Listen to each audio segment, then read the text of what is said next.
안녕하십니까? 미주교회 성도 여러분, 매일 말씀 묵상의 시간에 함께 하신 여러분 모두를 예수님의 이름으로 환영합니다.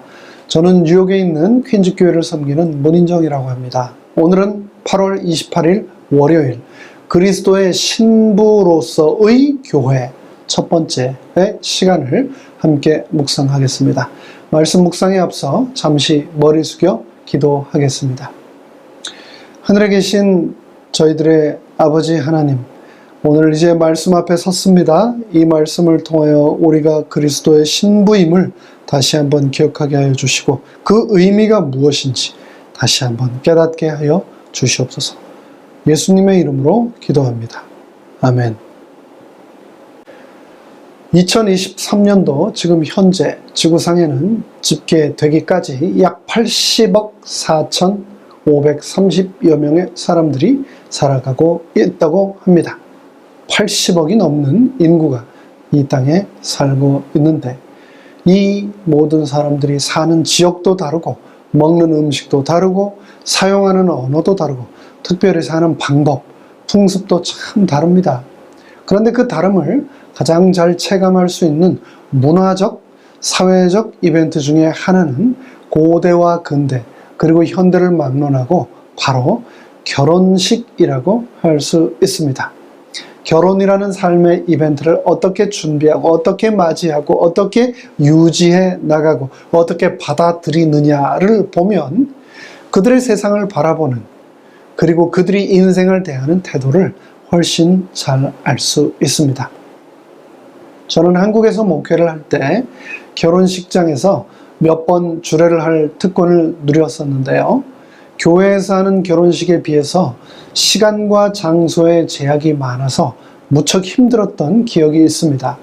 주례사를 위해 등단한 지 5분도 채 되지 않았는데 예식장 매니저가 다음 결혼식 팀이 들어와야 되니 빨리 맞춰달라고 앞에서 계속해서 사인을 얼마나 보내던지 신랑 신부뿐 아니라 저까지도 도대체 결혼식이 어떻게 맞춰졌는지 기억이 잘 나지 않을 정도였습니다. 이곳 미국 사람들은 그런 한국 결혼식의 그런 상황을 전혀 이해하지 못할 겁니다. 초대장을 받든 말든 상관없이 예식장을 찾아가서 한 15분 만에 맞춰지는 결혼 예식을 참여한 후에 일사천리로 진행되는 사진 촬영, 그리고 바로 식당으로 내려가서 국수 한 그릇 후루룩 먹고 나면 모든 순서가 축의금을 내는 시간부터 결혼식장 밖 주차장까지 나가는데 정말 1시간 정도밖에 걸리지 않는다는 것이 어떻게 믿겨지겠습니까? 그런데 그에 반해 이곳 미국에서의 결혼식은 정말 다릅니다. 결혼식이 한 반년 이상 남은 것 같은데 벌써 초대장이 와서 RSVP, 올 거냐 말 거냐 답장을 해달라고 그러죠. 그래서 당일에 결혼식장에 기다렸다가 이제 가게 되면 자기 이름이 써져 있는 지정 좌석에 가서 앉으라고 합니다. 초대받지 않았다면 절대 갈 수도 없죠. 그리고 신부, 신랑 나오기 전에 들러리들은 왜 그리 많은지, 그리고도 꽃소녀, 성령소년, 결혼식 축가, 축사, 기타 등등 꼬박 기본 반나절은 행사장에서 시간 보낼 생각을 해야 하는 곳이 이곳 미국 아닙니까? 게다가 결혼식을 하는 장소도 교회는 물론이거니와 골프장, 와이너리, 공원, 해변 등 정말 다양한 곳에서 말 그대로 그들이 원하는 곳에서 그들만의 특별한 삶의 이벤트를 만들어 나갑니다. 그렇다면 아주 옛날 한국에서의 결혼식은 어떠했습니까? 저는 잘 모르지만 저희 부모님의 옛날 사진을 보니까 신부를 꽃가마라는 데 태워서 신랑한테 데리고 가고요. 또 신랑은 친구들에게 잡혀서 거꾸로 매달려 발바닥 몽둥이 찜질을 당하고 뭐 그런 한국만의 나름 독특한 전통 결혼 풍습들이 있었다는 것을 알 수 있었습니다. 에베소서 5장에서 바울은 교회인 우리와 남편 대신 그리스도와의 관계를 결혼에 은유하며 나름 당시의 결혼식의 관습을 창의적으로 자신의 편지에 그려냈습니다. 신령한 신랑이신 그리스도, 그리고 그의 신부되는 교회로서의 우리 자신을 우리 자신이 경험했던 가장 큰 삶의 이벤트 중에 하나인 결혼식과 오버랩하면서 본문을 접할 때 훨씬 생동감이 들지 않습니까? 대개 결혼하면 준비해야 할 일이 너무나 많고 또 점검, 확인해야 하는 일들의 목록이 너무 길어서 2번 다시 하라고 해도 너무 힘들어서 절대 못한다라는 말들을 신랑 신부들이 하곤 하는데요. 저도 그랬습니다. 저는 당시 광주에서 목회를 하고 있었고 제 아내는 인천에서 교사 생활을 하고 있었는데 결혼식은 여러 사정에 의해서 서울에서 하게 되었습니다. 이렇게 장소들이 다 틀려놓으니 점검해야 할 일들이 왜 이리 많은지 확인하고 또 해도 끝이 없었습니다. 주중, 주말 없이 수시로 인천으로, 광주로, 서울로 얼마나 바빴는지 모릅니다. 근데 요즘은 결혼하는 사람들이 이 모든 준비 과정을 전문 코디네이터에게 이곳 미국에서는 맡긴다라고 하는 이야기를 들었습니다. 참 지혜롭고 현명한 방법이라고 생각합니다. 근데 결혼하면 떠오르는 수많은 것들, 예를 들면 웨딩드레스 고르기, 신혼집 마련하기, 혼수 드리기, 신혼여행지 선정하기, 결혼 식순 준비하기 등 셀 수 없이 많겠지만 그 중에서도 결혼을 위해 제일 중요한 것은 여러분은 무엇이라고 생각하십니까? 저는 그것은 바로 신랑과 신부 두 당사자 간의 사랑이 아닌가 생각합니다. 에베소서 5장 25절에서 바울은 우리의 신랑 되시는 예수님께서 저와 여러분을, 바로 이 교회를 사랑하신다고 말씀하셨습니다. 그 사랑의 모습을 에스겔서 16장은 또 다른 모습으로 자세히 기록하고 있습니다. 본문이 조금 길지만 그래도 제가 읽도록 하겠습니다. 또 여호와의 말씀이 내게 임하여 이르시되 인자야 예루살렘으로 그 가증한 일을 알게 하여 이르기를 주 여호와께서 예루살렘에 관하여 이같이 말씀하시되 너의 근본과 난 땅은 가나안이요 너의 아버지는 모리아 사람이요 너의 어머니는 햇사람이라.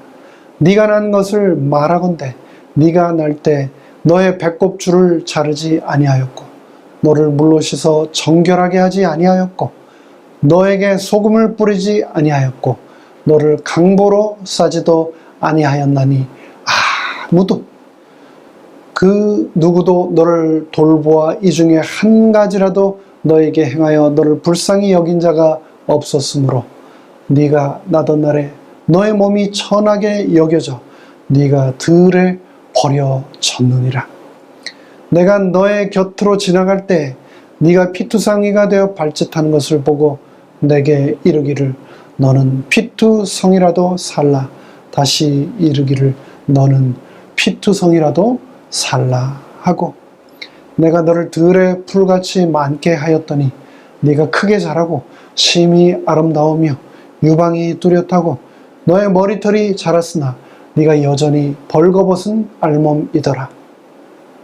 내가 너의 곁으로 지나며 보니 너 때가 사랑할 만한 때라. 내 옷으로 너를 덮어 벌거벗은 것을 가리고 내게 맹세하고 언약하여 너를 내게 속하게 하였느니라. 나 주 여호와의 말이니라.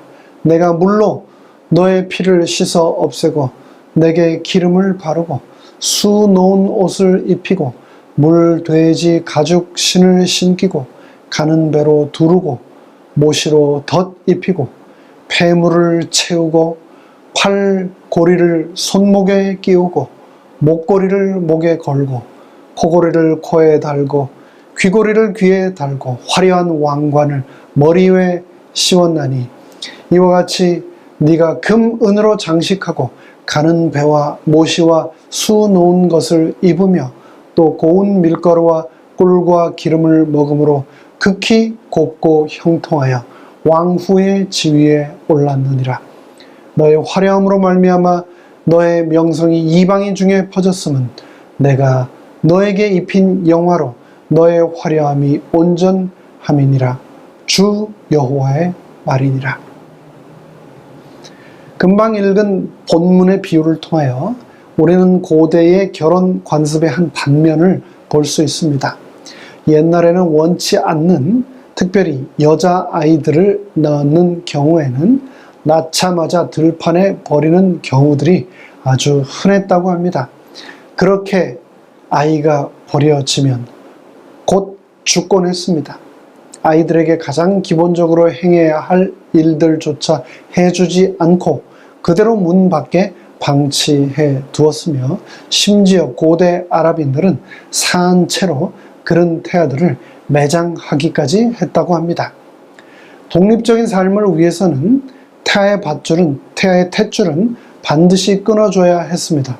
그리고 깨끗하게 씻기고 강보로 몸을 감싸고 젖을 먹여야 아이는 생존할 수 있습니다. 그렇게 들판에 버려진 바와 진배 없던 바로 저와 여러분, 우리 영적 이스라엘을 하나님께서는 발견하시고 거두시고 축복하시고 성장하게 하셨습니다. 하나님께서는 당신의 주권적인 은혜로 사람들에게 하찮은 존재로 취급되어진 저와 여러분을 살게 하셨습니다. 6절에서 신랑이신 하나님께서 말씀하십니다. 내가 너의 곁으로 지나갈 때에 네가 피투성이가 돼 발짓하는 것을 보고 너에게 이르기를 너는 피투성이라도 살라.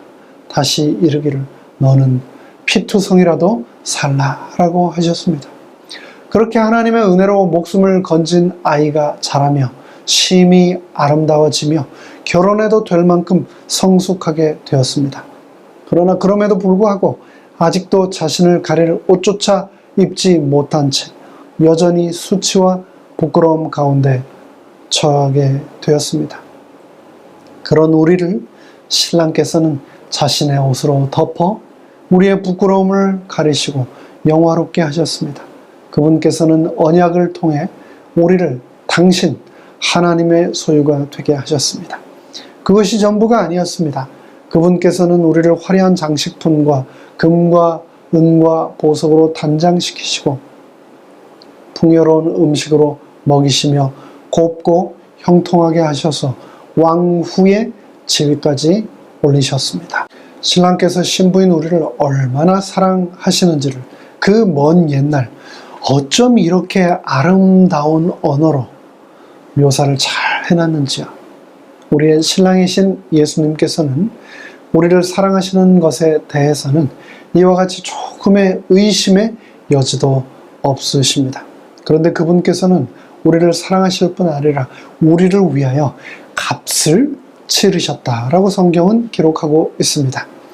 고대 결혼 제도에서 신랑은 돈, 즉 신부값으로 신부를 구매했습니다. 교과책에서 말하는 것처럼 신부값은 고대 마을 경제가 이 관습에 의존을 할 정도로 큰 금액의 돈이었습니다.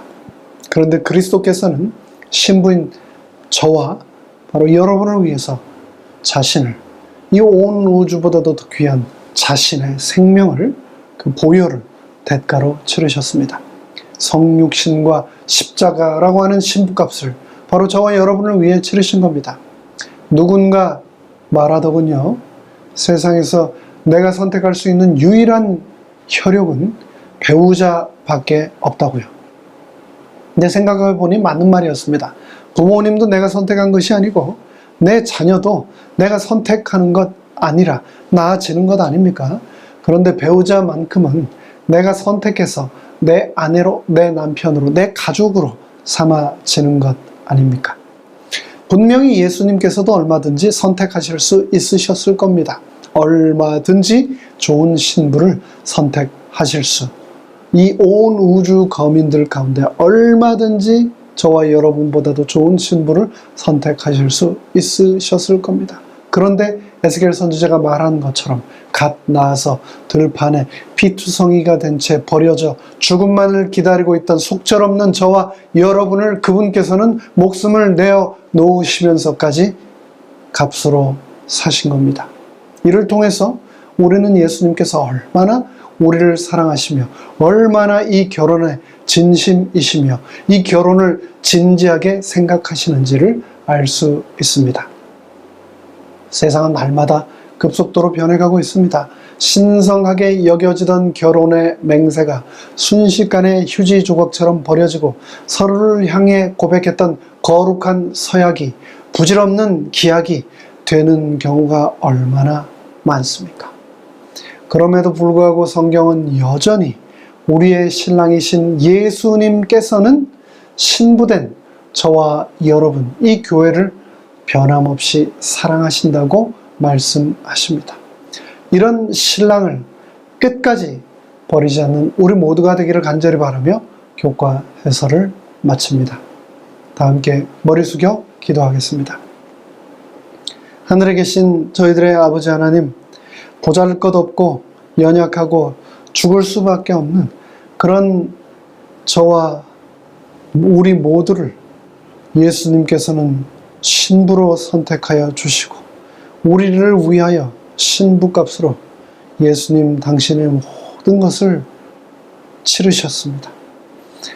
우리를 사랑하시되 끝까지 사랑하시는 예수님의 그 거룩한 사랑, 그 크신 사랑, 예수님의 고귀한 희생과 약속을 우리가 잊지 않도록 오늘 하루도 우리와 동행하여 주시옵소서. 예수님의 이름으로 간절히 축원하옵나이다. 아멘.